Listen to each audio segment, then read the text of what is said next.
Este verano vimos por primera vez a Wolverine dentro del MCU. Una película de X-Men está dentro de los planes de Marvel Studios y la producción de la película de los Cuatro Fantásticos está en proceso. Pero bueno, ¿y todo esto qué tiene de importante? Pareciera cualquier cosa, pero estamos en un punto en el que por primera vez en 30 años los personajes de los cómics de Marvel están casi por completo dentro del mismo estudio. Pero ¿por qué los derechos de estos personajes estaban regados por todas partes para empezar? En esta serie de videos vamos a platicar la historia de los estudios Marvel. Comenzamos en este video con la historia de la editorial, su crecimiento y la bancarrota de los 90s. Pasaremos a contar la historia de lo que hoy se conoce como el legado de Marvel, el cual quedó a manos de 20th Century Fox, Lionsgate y Sony principalmente. En el tercer video hablaremos del rescate multimillonario que le permitió a Marvel establecer su propio estudio, y terminaremos la serie con la situación de Spider-Man, un problema para Marvel que parece que no tendrá fin. Hola, yo soy Diego y esto es Cine Club Matinal.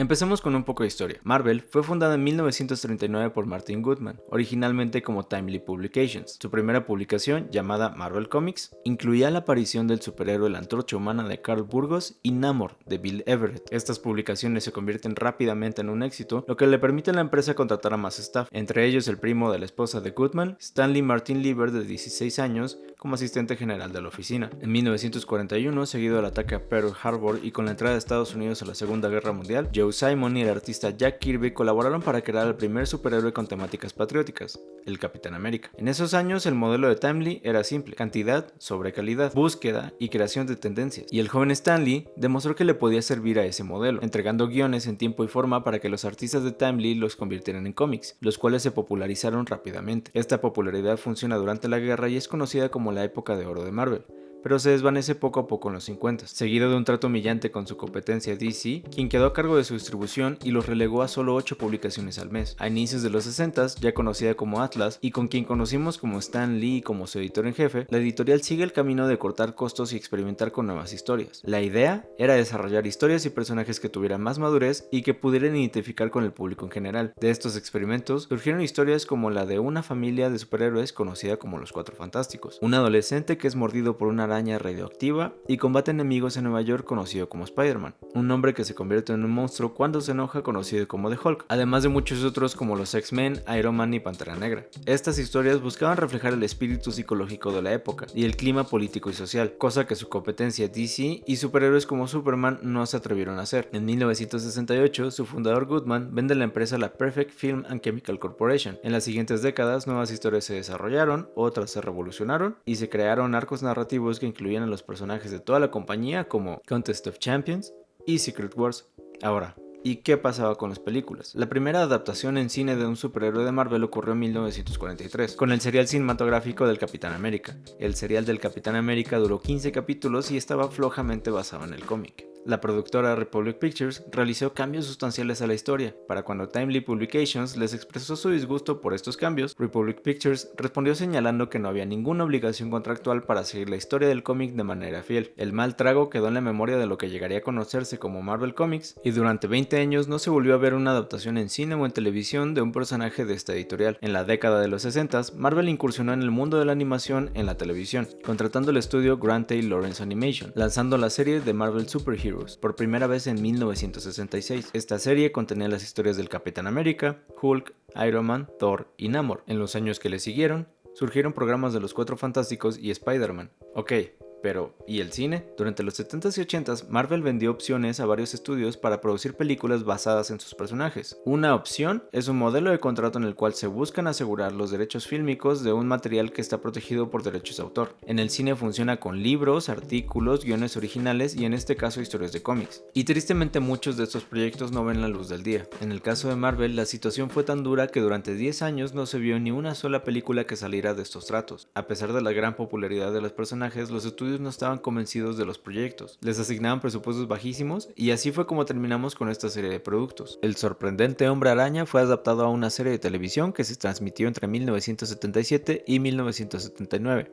2 temporadas con 13 capítulos en total. También existió una versión japonesa producida por Toei Company. En 1977, Universal Television sacó el piloto de la serie The Incredible Hulk como película televisiva y se produjo la serie protagonizada por Bill Bixby y Lou Ferrigno. El programa se transmitió hasta 1982. Universal Television también adquirió los derechos de Doctor Strange y Capitán América y desarrolló pilotos para lo que planeaban serían series de televisión. Las series no se produjeron y los episodios se lanzaron como películas televisivas en 1978 y 1979 respectivamente. En 1986 se estrenó la película Howard the Duck, producida por Lucasfilm y distribuida por Universal Pictures, la cual fue un fracaso total en críticas y en taquillas. Mientras tanto, del lado de la competencia, en 1975 se estrena la serie de La Mujer Maravilla, protagonizada por Linda Carter. En 1978 se estrenó Superman, con Christopher Reeve, dirigida por Richard Donner, y en 1989 se estrenó la película de Batman, dirigida por Tim Burton, estelarizada por Michael Keaton. ¿Y cuál era la gran diferencia entre los dos grandes de los cómics? ¿Y por qué DC iba ganando relativamente cuando Marvel tenía los personajes más populares de esa época? La respuesta tenía que ver, entre muchas cosas, con sus modelos de negocios. DC tenía una ventaja enorme, y es que desde 1969 pasó a ser parte de Warner Brothers, y desde entonces produjo todo tipo de series y películas, animadas y live action. A través de sus subsidiarias, Warner controlaba todo en el medio, desde los cómics que se publicaban, a las películas y series producidas, hasta los productos de merchandising como ropa, juguetes, disfraces, entre tantas cosas, que son clave para este tipo de compañías. Mientras tanto, Marvel vendía cómics y tarjetas coleccionables. Entonces Marvel se encontraba en una gran desventaja. La esperanza de ver películas de sus personajes caía en manos de un estudio, el cual a veces adaptaba al personaje a su gusto y en general no le ponía interés a la producción. Además, la empresa cambiaba de manos regularmente, lo que los limitaba para hacer planes a largo plazo. Para 1986, lo que entonces era conocido como Marvel Entertainment Group fue vendido a New World Entertainment y tan solo 3 años después vendido de nuevo a McAndrews & Forbes, un holding propiedad de un ejecutivo de la marca Revlon llamado Ronald Perelman. Ahora, en los 80s y 90s sucedió algo curioso. Se dio un auge de coleccionismo y los fanáticos empezaron a buscar y atesorar las impresiones de los primeros cómics de la época de oro y de plata, las primeras apariciones de Spider-Man, los Cuatro Fantásticos, X-Men, subiendo su valor en cientos hasta miles de dólares por cómic, dejando de lado los nuevos tirajes, poniendo a Marvel en una situación financiera complicada. Ronald Perelman, siendo ya CEO de Marvel en 1991, sacó la empresa a la bolsa, y aquí es donde todo cambia radicalmente. Buscando emular el modelo de negocios de Warner y DC, Ronald Perelman se embarcó en una serie de compras de compañías de cómics, tarjetas coleccionables, stickers y juguetes, gastando hasta $700 millones.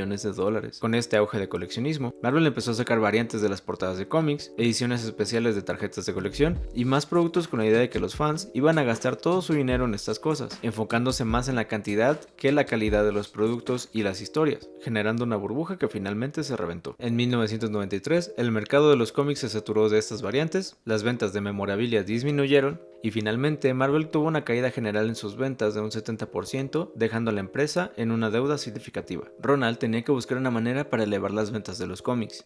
Tal vez después de ver el éxito que habían tenido las películas como Superman y Batman, fue que Perelman se dio cuenta de que el futuro de los superhéroes estaría en manos del cine y no de los cómics y los coleccionables. Antes de 1989, Warner recaudaba en promedio menos de $120 millones en mercancía de Batman. Después del estreno de Batman y con sus 3 secuelas, entre 1989 y 1996, vendieron un total de más de $4.000 millones de productos de Batman. Así que vino un intento más agresivo y organizado de ver realizadas películas de los superhéroes de Marvel. En un principio buscaron realizar tratos con diversos estudios muy parecidos a las opciones. Sin embargo, en estos, Marvel tendría mayor control sobre ciertos aspectos. Evidentemente, con cada estudio se negociaba diferente, pero a grandes rasgos, casi todos consistían en los mismos términos. Marvel le daría licencia a un estudio para el derecho exclusivo de crear, producir, distribuir y comerciar películas basadas en personajes de los cómics. El estudio pagaría un precio fijo por adquirir los derechos y dividiría una parte de las ganancias de productos de merchandising y de la taquilla con Marvel. Las licencias podrían caducar si en un determinado lapso de tiempo no se producía ninguna película o secuela. Las películas serían producidas en asociación con Marvel, con lo que Marvel sostenía el poder de aprobar o rechazar aspectos de las películas como el guión,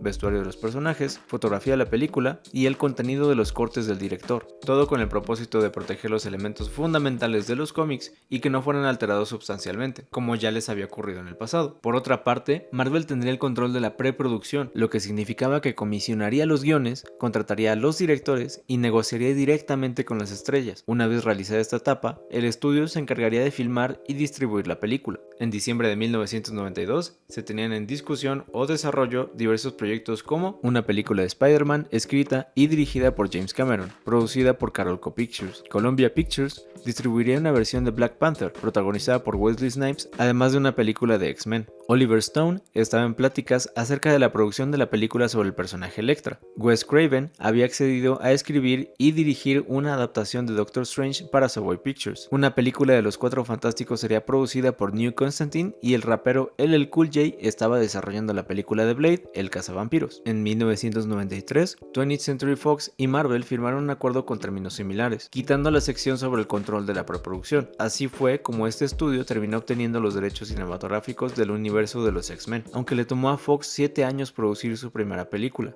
El futuro de Marvel en la pantalla grande sonaba prometedor. Sin embargo, la insistencia de Marvel de mantener un control estricto sobre las producciones se convirtió en un obstáculo que los estudios se negaron a confrontar. El resto de esos proyectos se quedaron en el limbo de Hollywood hasta que finalmente fueron desechados. Los tratos no se formalizaban por ningún otro lado, así que Ronald Perlman propuso un plan en el que fusionaría a Marvel con la empresa de juguetes Toys y crearía una entidad privada llamada Marvel Studios. Pero la situación financiera de Marvel alcanzó su peor etapa y se convirtió en una crisis que había que resolver. Las acciones de Marvel, que estaban valuadas en $35.75 en 1993, se desplomaron a $2.93 para el 96. Perlman aún así quería continuar con su plan de Marvel Studios. En la desesperación, hizo una cantidad de movimientos de compras y ventas de acciones con tal de conseguir dinero. Un grupo de accionistas liderado por Carl Icahn se opuso firmemente al plan de Perlman, preocupados por el impacto financiero, ya que para entonces se encontraban en más de $600 millones en deuda. Y finalmente, en una maniobra magistral en 1996, Perlman declaró a la empresa en bancarrota sin consentimiento de los accionistas, con la idea de retener el control de la compañía y continuar con su plan de establecer Marvel Studios. Carl y Ronald se enfrentaron en la corte, ambos perdieron el control de la compañía y finalmente los ejecutivos de Toys, Avi Arad y Isaac Perlmutter, salieron ganadores como dueños y los nuevos directivos de Marvel. Bajo esta nueva directiva, el plan seguía siendo el mismo que el de Perlman, hacer películas, pero la compañía estaba corta de dinero después de salir de la bancarrota, así que nuevamente en la desesperación se tomó la decisión de rematar los derechos cinematográficos de los personajes de Marvel a los grandes estudios de Hollywood, ahora con Marvel sin control creativo y más en un papel de asesoría. Aún así, todas las películas serían distribuidas en asociación con Marvel. Así fue como los derechos cinematográficos de los personajes de Marvel terminaron regados por todo Hollywood. Con esto llegó toda una ola de películas. Columbia Pictures, subsidiaria de Sony, se llevó los derechos de Los Hombres de Negro y en 1997 sacó la primera película bajo este esquema, dirigida por Barry Sonnenfeld, protagonizada por Tommy Lee Jones y Will Smith. Resultó un éxito en taquillas y dio paso a 2 secuelas y un spin-off. Se llegó a un acuerdo con New Line Cinema y en 1998 se estrenó Blade, El cazavampiros, dirigida por Stephen Norrington, escrita por David S. Goyer y protagonizada por Wesley Snipes, la cual tuvo por su lado 2 secuelas, una de ellas dirigida por Guillermo del Toro. En 2002 se estrena Spider-Man de Columbia Pictures, dirigida por Sam Raimi, escrita por David Koepp y protagonizada por Tobey Maguire, Kirsten Dunst y Willem Dafoe, que dio un paso a un imperio de películas tan lucrativo que Sony no planea soltar. Y en 2003 se estrena Hulk, distribuida por Universal Pictures, dirigida por Ang Lee y protagonizada por Eric Bana, la cual fue mal recibida en críticas y en taquillas, además de muchas otras películas que salieron durante esta década como Daredevil, The Punisher, Ghost Rider, Los Cuatro Fantásticos, con sus spin-offs y secuelas. El negocio de los superhéroes empezó a florecer para los estudios, aunque no fue el caso para Marvel. De los 70 millones que recaudó Blade en Estados Unidos, Marvel se llevó $25,000, y cuando las películas de Spider-Man con Tobey Maguire generaron más de $1,000 millones alrededor del mundo, Marvel recibió apenas 62 millones. La predicción de Perlman sobre el futuro de los superhéroes se había cumplido, y se había iniciado todo un movimiento cultural que, para bien o para mal, conformaría una tendencia alrededor de las películas de superhéroes que hasta buscaron emular en DC. Pero las malas decisiones financieras del pasado dejaron a Marvel en una posición en la que no podrían lucrar de ellas, por ahora. En el siguiente video vamos a platicar más a fondo de la franquicia de X-Men bajo 20th Century Fox, así como la demanda que le presentó Fox a Marvel. Si te gustó el video, dale like y suscríbete para saber cuándo se sube el próximo. Cualquier duda, opinión o comentario lo puedes dejar aquí abajo y te leo. Esto es Cine Club Matiné, nos vemos en la próxima historia.